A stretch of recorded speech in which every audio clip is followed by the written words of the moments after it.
शंख एवं द्विज, वशिष्ठ एवं साम तथा याज्ञवल्क्य और ब्रह्मा के संवाद में आदित्य की आराधना का महात्म्य कथन। भगवान सूर्य की ब्रह्म रूपता। राजा शतानीक ने कहा, मुनि, आप भगवान सूर्य नारायण के प्रभाव का और भी वर्णन करें। आपकी अमृतमयी वाणी सुन सुनकर मुझे तृप्ति नहीं हो रही है। सुमंतु जी ने कहा, राजन, इस विषय में शंख और द्विज का जो संवाद हुआ है उसे आप सुने, जिसे सुनकर मानव संपूर्ण पापों से मुक्त हो जाता है। एक अत्यंत रमणीय आश्रम था जिसमें सभी वृक्ष फलों के भार से झुक रहे थे। कहीं मृग अपनी सींगों से परस्पर एक दूसरे के शरीर में खुजला रहे थे। किसी दिशा में मयूरों का नृत्य और भ्रमरों की मधुर ध्वनि का गुंजार हो रहा था। ऐसे मनोहारी आश्रम में अनेक तपस्वियों से सेवित भगवान सूर्य के अनन्य भक्त शंख नाम के एक मुनि रहते थे। एक बार भोजक कुमारों ने मुनि के समीप जाकर विनय पूर्वक अभिवादन कर निवेदन किया, महाराज, वेदों के विषय में हमें संदेह है, आप उसका निवारण करें। उन विनयी भोजकों की इस प्रार्थना को सुनकर प्रसन्न हुए शंख मुनि उन सभी को वेदाध्ययन कराने लगे। एक दिन वे सभी कुमार वेद का अध्ययन कर रहे थे। उसी समय परम तपस्वी द्विज नाम के एक श्रेष्ठ मुनि वहां आए। अमित तेजस्वी उन शंख मुनि ने उनकी विधिवत अर्चना की और उन्हें आसन पर बिठाया। उन कुमारों ने भी उनकी वंदना की, जिससे द्विज बहुत प्रसन्न हुए। शंख मुनि ने उन भोजक कुमारों से कहा, शिष्ट पुरुष के आगमन से अनध्याय होता है, अतः तुम सब इस समय अपना अध्ययन समाप्त करो। यह सुनते ही कुमारों ने अपने अपने ग्रंथ बंद कर दिए।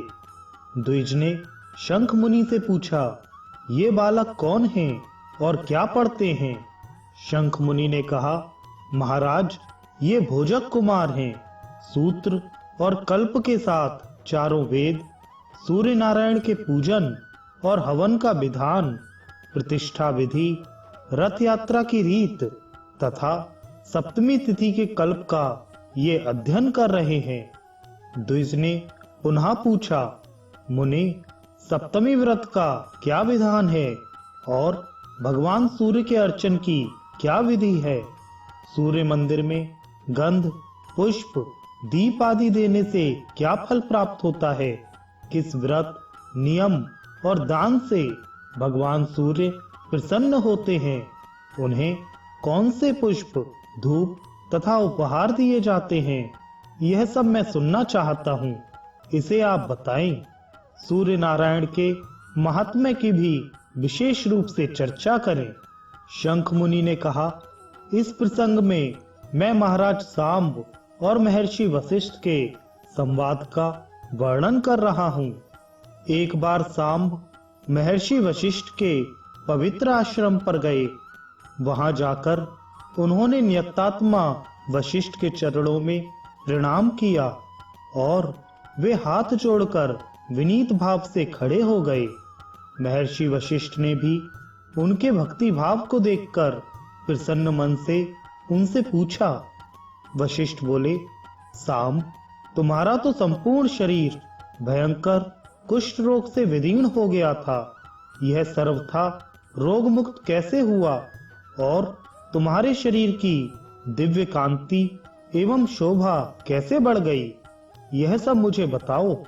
सांब ने कहा, महाराज, मैंने भगवान सूर्य नारायण की आराधना और उनके सहस्त्र नामों की वंदना की है।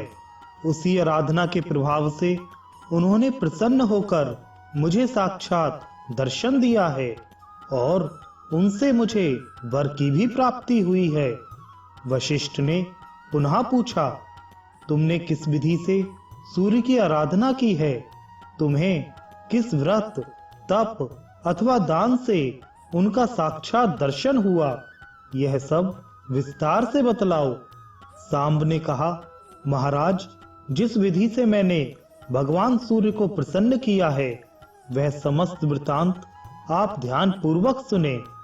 आज से बहुत पहले मैंने अज्ञानवश दुर्वासा मुनि का उपहास किया था, इसलिए क्रोध में आकर उन्होंने मुझे कुष्ठ रोग से ग्रस्त होने का श्राप दे दिया, जिससे मैं कुष्ठ रोगी हो गया।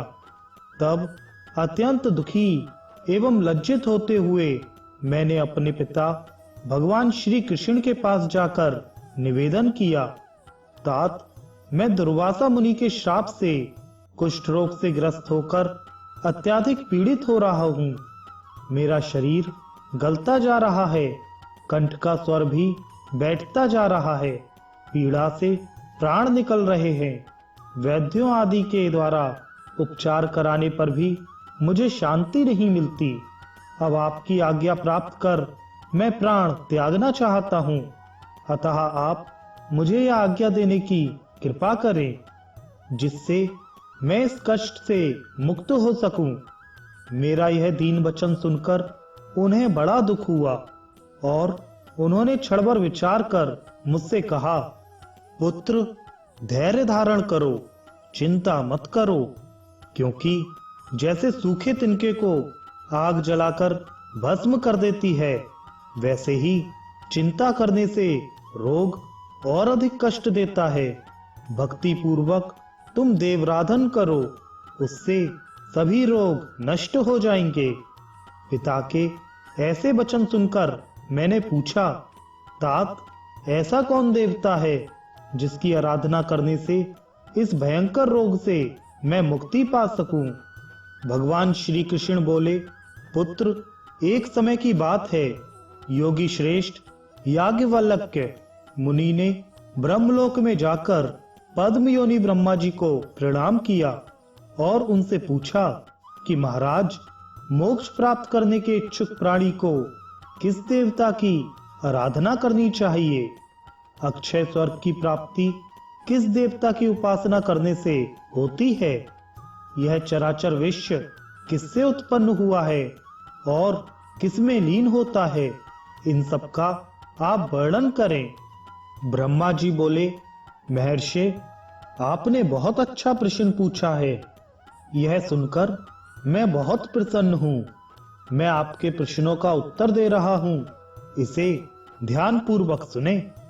जो देव श्रेष्ठ अपने उदय के साथ ही समस्त जगत का अंधकार नष्ट कर तीनों लोकों को प्रतिभासित कर देते हैं, वे अजर अमर, अव्यय, शाश्वत, अक्षय, शुभ अशुभ के जानने वाले, कर्म साक्षी, सर्व देवता और जगत के स्वामी हैं। उनका मंडल कभी क्षय नहीं होता। वे पितरों के पिता, देवताओं के भी देवता, जगत के आधार, सृष्टि, स्थिति तथा संहार करता है।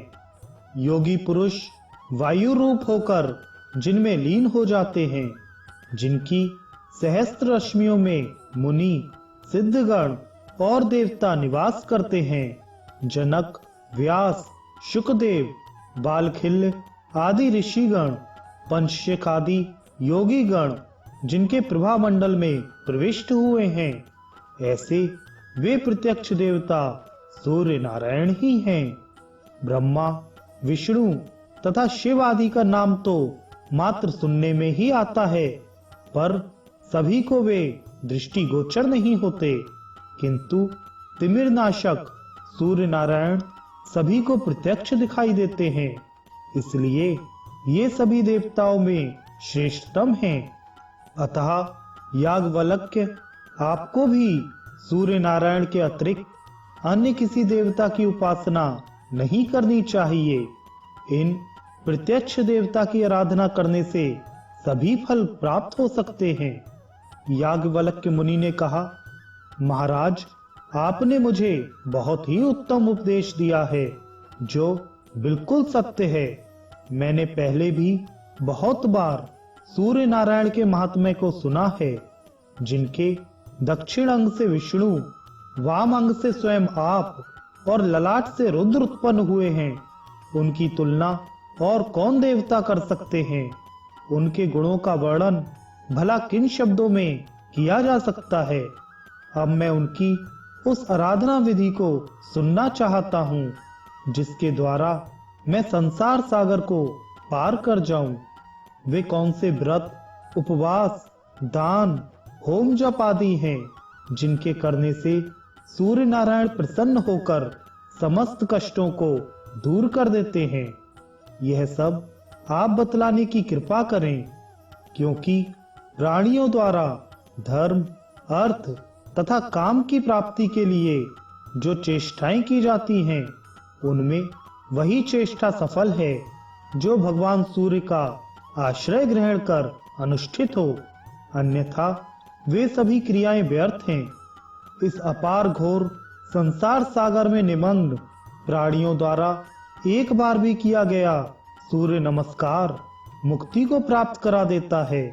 भक्ति भाव से परिपूर्ण याज्ञवल्क्य के इन वचनों को सुनकर ब्रह्मा जी प्रसन्न हो उठे और कहने लगे कि याज्ञवल्क्य, आपने सूर्य नारायण की आराधना का जो उपाय पूछा है उसका मैं वर्णन कर रहा हूँ, एकाग्रचित होकर आप सुने। ब्रह्मा जी बोले, आदि और अंत से रहित सर्वव्याप्त पर ब्रह्म अपनी लीला से प्रकृति पुरुष रूप धारण करके संसार को उत्पन्न करने वाले, अक्षर सृष्टि रचना के समय ब्रह्मा, पालन के समय विष्णु और संहार काल में रुद्र का रूप धारण करने वाले सर्वदेवमय पूज्य भगवान सूर्य नारायण ही हैं। अब मैं भेदाभेद स्वरूप उन भगवान सूर्य को प्रणाम करके उनकी आराधना का वर्णन करूंगा। यह अत्यंत गुप्त है, जिसे प्रसन्न होकर भगवान भास्कर ने मुझसे कहा था।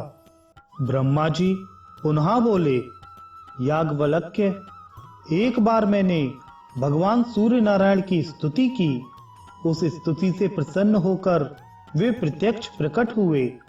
तब मैंने उनसे पूछा कि महाराज, वेद वेदांगों में और पुराणों में आपका ही प्रतिपादन हुआ है। आप शाश्वत, अज तथा परब्रह्म स्वरूप हैं।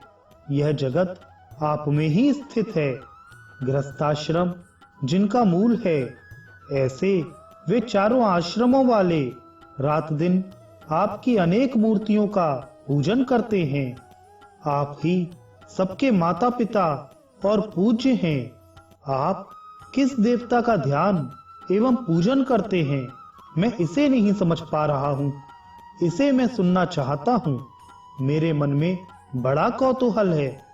भगवान सूर्य ने कहा, ब्रह्मान, यह अत्यंत गुप्त बात है, किंतु आप मेरे परम भक्त हैं, इसलिए मैं इसका यथावत वर्णन कर रहा हूँ। वे परमात्मा सभी प्राणियों में व्याप्त, अचल, नित्य, सूक्ष्म तथा इंद्रियातीत हैं।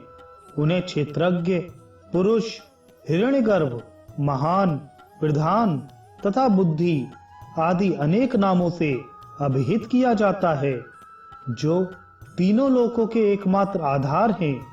वे निर्गुण होकर भी अपनी इच्छा से सगुण हो जाते हैं, सबके साक्षी हैं, स्वतः कोई कर्म नहीं करते और ना तो कर्म फल की प्राप्ति से संलिप्त रहते हैं। वे परमात्मा सब ओर सिर, नेत्र, हाथ, पैर, नासिका, कान तथा मुख वाले हैं। वे समस्त जगत को आच्छादित करके अवस्थित हैं तथा सभी प्राणियों में स्वच्छंद होकर आनंद पूर्वक विचरण करते हैं। शुभाशुभ कर्म रूप बीज वाला शरीर क्षेत्र कहलाता है। इसे जानने के कारण परमात्मा क्षेत्रज्ञ कहलाते हैं। वे अव्यक्तपुर में शयन करने से पुरुष, बहुत रूप धारण करने से विश्व रूप और धारण पोषण करने के कारण महापुरुष कहे जाते हैं। यही अनेक रूप धारण करते हैं। जिस प्रकार एक ही वायु शरीर में प्राण, अपान आदि अनेक रूप धारण किए हुए है और जैसे एक ही अग्नि अनेक स्थान भेदों के कारण अनेक नामों से अभेद की जाती है, उसी प्रकार परमात्मा भी अनेक भेदों के कारण बहुत रूप धारण करते हैं। जिस प्रकार एक दीप से हजारों दीप प्रज्वलित हो जाते हैं, उसी प्रकार एक परमात्मा से संपूर्ण जगत उत्पन्न होता है।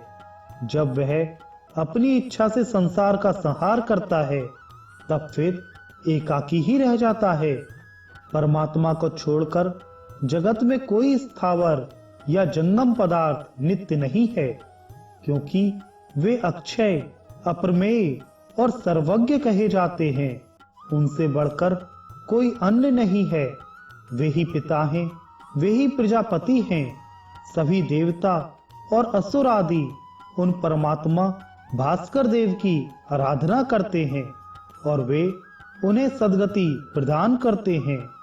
वे सर्वगत होते हुए भी निर्गुण हैं। उसी आत्म स्वरूप परमेश्वर का मैं ध्यान करता हूँ तथा सूर्य रूप अपने आत्मा का ही पूजन करता हूँ। हे याज्ञवल्क्य मुने, भगवान सूर्य ने स्वयं ही ये बात मुझसे कही थी।